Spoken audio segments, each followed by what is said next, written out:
Hi friends, எல்லோரும் எப்படி இருக்கீங்க? இது ஒரு சண்டே அன்னைக்கு எடுத்த குக்கிங் வீடியோ தான். அன்றைக்கி சிக்கனும் மட்டனும் தான் எடுத்திருந்தோம். ரெண்டுத்தையுமே நல்லா வாஷ் பண்ணி எடுத்து வச்சாச்சு. சின்ன வெங்காயம் மட்டும் உரித்து வச்சுருந்தேன். அவ்வளோதான், எல்லாம் ரெடியாக இருக்குது. இன்றைக்கி சிக்கன் கிரேவியும் மட்டன் கிரேவி இது ரெண்டும் தான் செய்ய போகிறேன். ஃபஸ்ட்டு மட்டனை வேக வச்சிடலான்ட்டு அதுக்கு ஒரு ஸ்பூன் இஞ்சி பூண்டு பேஸ்ட்டு, ஒரு ஸ்பூன் குழம்பு மிளகாய்த்தூள், கொஞ்சமாக ஒரு அரை டம்ளர் அளவுக்கு தண்ணி, ஒரு அரை ஸ்பூன் மஞ்சத்தூள், அவ்வளோதான். எல்லாத்தையும் சேர்த்து நல்லா ஒரு கலக்கிட்டு இதோட வெங்காயம், தக்காளி, பச்சை மிளகாய், நான் பெரிய வெங்காயம் இருந்தால் ஒரு வெங்காயம், ஒரு தக்காளி, ஒரு 2 பச்சை மிளகாய், அவ்வளோதான். இதையும் சேர்த்து ஒரு 5 விசில் வரட்டும், நல்லா வெந்து வரட்டும். இந்த பக்கம் அதுக்குள்ளே நம்ம சிக்கனுக்கு ஒரு சட்டியை போட்டாச்சு. தேவையான அளவு எண்ணெய், கரம் மசாலா பொருள் சேர்த்துப்போம். பட்டை, கிராம்பு, ஏலக்காய், பிரிஞ்சி எல்லாம் நான் சேர்த்துருந்தேன். இன்றைக்கி நான் சின்ன வெங்காயம், பெரிய வெங்காயம் ரெண்டுமே சேர்த்து தான் அந்த கிரேவி செஞ்சுருந்தேன். சின்ன வெங்காயம் மட்டும் போட்டு செஞ்சாலும் டேஸ்ட் நல்லா தான் இருக்கும். அப்படி இல்லைன்னா பெரிய வெங்காயம், உங்களோட விருப்பம் தான் அது. இப்போ நல்லா வெங்காயம் பொன்னிறம் வர அளவுக்கு நல்லா வதக்கிக்கலாம். சின்ன வெங்காயம் சேர்க்கும் போது டேஸ்ட்டும் நல்லாயிருக்கும், உடம்புக்கும் அதுதான் நல்லது. உரிச்சி அரியறதுக்கு லேட் ஆகும். அதுக்காகவே டக்குன்னு செய்கிறதுக்காக பெரிய வெங்காயத்தை எடுத்து யூஸ் பண்ணிவிட்டு போயிடுறது. ஆனால் நான் ஸ்கூல் நேரத்துலலாம் நைட்டே உரித்து வச்சிடுறது. நைட்டே உரித்து ஃப்ரிட்ஜில் கூட வைக்க மாட்டேன், வெளியிலேயே மூடி போட்டு வச்சிடுறது. நல்லா தான் இருக்கும். அந்த மாதிரி தான் எப்போயாவது நிறையா உரித்து வச்சுட்டேன்னா உரித்த உடனே ஃப்ரிட்ஜில் வைக்காமல் அதை நல்லா காஞ்சதுக்கப்புறம் அதில் ஈரப்பதம் இல்லாமல் ஒரு கிளாஸ் பாட்டிலில் போட்டு டைட்டாக மூடி வச்சிடுறது. இப்படி தான் யூஸ் பண்ணுறது. நீங்கள் எப்படி யூஸ் பண்ணுவீங்கன்னு மறக்காமல் கமெண்ட்ஸில் சொல்லுங்கள். இப்போ நல்லாவே வெங்காயம் நல்லா வதங்கிடுச்சு. இப்போ 2 தக்காளியை தக்காளி, கருவேப்பிலை, ஒரு ஸ்பூன் இஞ்சி பூண்டு பேஸ்ட்டு, பச்சை வாசம் போகிற அளவுக்கு நல்லா வதக்கிக்கலாம். இஞ்சி பூண்டு பேஸ்ட்டு நல்லா பச்சை வாசம்லாம் போனதுக்கப்புறம் நம்ம சிக்கனை சேர்த்து நல்லா வதக்கிக்கலாம். மூடி போட்டு அப்பப்போ கிண்டி விட்டு அதுலேயே பாதி வெந்துடும். அதுக்கப்புறமா நம்ம மசாலா பொடியெலாம் சேர்த்துக்கலாம். அந்த பக்கம் மட்டன் வெந்துருச்சு. அடுப்பை ஆஃப் பண்ணியாச்சு. அதை இறக்கி கீழே வச்சுட்டு அந்த அடுப்பில் சிக்கனை போட்டுட்டு இந்த பக்கம் மட்டனுக்கு ஒரு சட்டி போட்டாச்சு. இந்த மட்டன் கிரேவி எங்கள் ஆச்சியம்மாவோட ரெசிபி சூப்பர் டேஸ்ட்டாக இருக்கும். கண்டிப்பாக ட்ரை பண்ணி பாருங்கள். ஏன்னா நான் சிக்கனும் சாப்பிட மாட்டேன், இடையில மட்டனும் பிடிக்காம நான் சாப்பிடாததை விட்டுட்டேன். எங்கள் ஆச்சியம்மா வீட்டுக்கு போயிருந்தப்போ அவங்க தான் சாப்பிட்டே ஆகணும்னு சாப்பிட வச்சாங்க. அதுலேருந்து அந்த டேஸ்ட் ஒட்டி மறுபடியும் சாப்பிட ஆரம்பித்தேன். அவங்கள்ட்டே அந்த ரெசிபியை கற்றுக்கிட்டு இப்போ எப்போ வச்சாலுமே அதே மாதிரி தான் வைக்கிறது. சூப்பராக இருக்கும். கண்டிப்பாக ட்ரை பண்ணி பாருங்கள். அதுக்கு பட்டை, கிராம்பு, ஏலக்காய் எல்லாம் சேர்த்துக்கிட்டு நல்லா சின்ன வெங்காயம், மட்டனுக்கு சின்ன வெங்காயம் சேர்த்து தான் செஞ்சுருந்தேன். வெங்காயம் நல்லா வதங்கட்டும். அந்த பக்கம் சிக்கனும் நல்லா வெந்துருச்சு பாதி அளவுக்கு. இந்த ஸ்டேஜில் நம்ம மசாலா தூள்லாம் சேர்த்துக்கலாம். ஒரு அரை ஸ்பூன் மஞ்சத்தூள், ஒரு ஸ்பூன் தனி மிளகாய்த்தூள், 2 ஸ்பூன் குழம்பு மிளகாய்த்தூள், நீங்கள் காரத்துக்கு தகுந்த மாதிரி சேர்த்துக்கோங்க. அவ்வளோதான். அந்த மசாலா தூள்லாம் சேர்த்து நல்லா வதக்கி விட்டுக்கலாம்.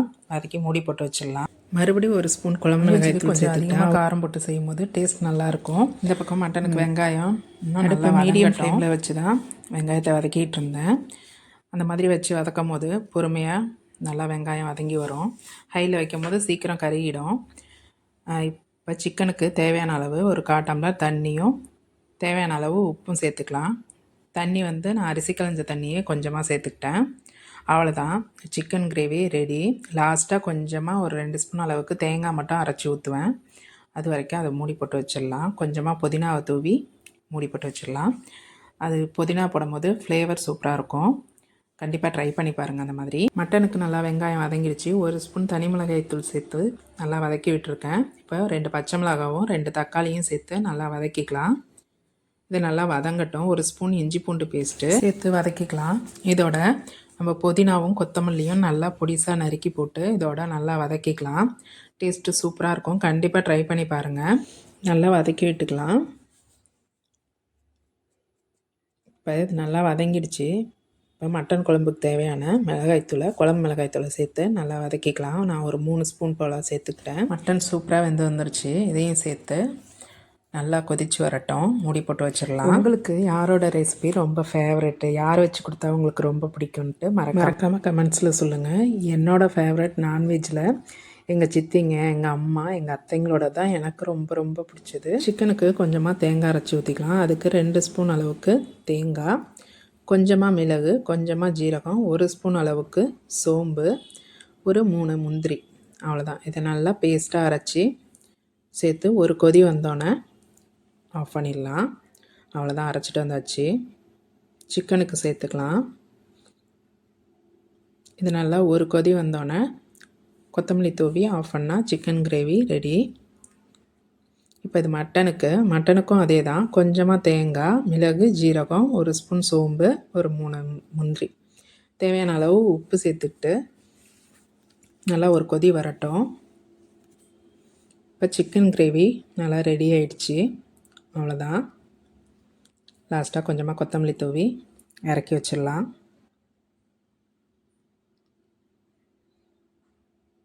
அவ்வளோதான். அந்த அடுப்பில் ஒலை போட்டுட்டேன். லாஸ்ட்டாக மட்டன் குழம்பும் நல்லா கொதித்து வந்துருச்சு. நம்ம அரைச்ச பேஸ்ட்டை இப்போ சேர்த்துக்கலாம். கொஞ்சமாக தான் தேங்காய், ஒரு 3 முந்திரி, 1 ஸ்பூன் சோம்பு, கொஞ்சமாக மிளகு, ஜீரகம், அவ்வளோதான். இப்போ அதுவும் ஒரு கொதி வந்தோடனே இறக்கி வச்சிடலாம். அவ்வளோதான். காலையில் வாங்கிட்டு வந்த வெங்காயம், பச்சை மிளகாய் அதெல்லாம் இருந்தது, புதினா கொத்தமல்லிலாம், அதெல்லாம் அந்த இடத்துல கையோடு எடுத்து வச்சிடலான்ட்டு இப்போ சுத்தம் பண்ணிகிட்டு இருந்தேன். கொஞ்சம் பாத்திரம்லாம் இருந்தது, அதையும் கையோட விளக்கிடலான்ட்டு.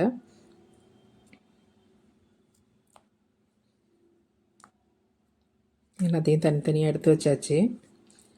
உலையும் கொதிச்சிடுச்சு. அரிசியை போட்டுட்டேன்.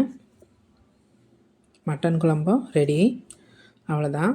கடைசியாக கொஞ்சமாக கொத்தமல்லி தூவி இறக்கிடலாம். கண்டிப்பாக ட்ரை பண்ணி பாருங்கள். ரெண்டுமே சூப்பராக இருக்கும். ட்ரை பண்ணிவிட்டு எப்படி வந்ததுன்னா மறக்காமல் கமெண்ட்ஸில் சொல்லுங்கள். இப்போ ஓரளவு எல்லாமே சுத்தம் பண்ணியாச்சு. கடைசியாக கொஞ்சமாக பச்சை மிளகா இருந்தது, அதையும் காம்பு எடுத்து ஃப்ரிட்ஜில் வச்சாச்சு. புதினா கொத்தமல்லி அப்புறமா அஞ்சிக்கலான்ட்டு இருந்தேன். சரி சாதம் வேகிறதுக்குள்ளே அதையும் எடுத்து வச்சிடலான்ட்டு அதையும் கையோடு எடுத்து வச்சுட்டேன். சாதமும் வெந்துருச்சு, வடித்து வச்சுட்டேன். அவ்வளோதான். எல்லாமே சுத்தம் பண்ணியாச்சு. அவ்வளோதான். இன்றைக்கி எங்கள் வீட்டில் மட்டனும் சிக்கனும் தான். கண்டிப்பாக ட்ரை பண்ணி இருந்ததுன்னா மறக்காமல் கமெண்ட்ஸில் சொல்லுங்கள். இது வரைக்கும் பொறுமையாக பார்த்த எல்லாருக்குமே ரொம்ப ரொம்ப நன்றி. மறக்காமல் நம்ம சேனலை சப்போர்ட் பண்ணுங்கள், சப்ஸ்கிரைப் பண்ணுங்கள். Thank you friends. பாய்.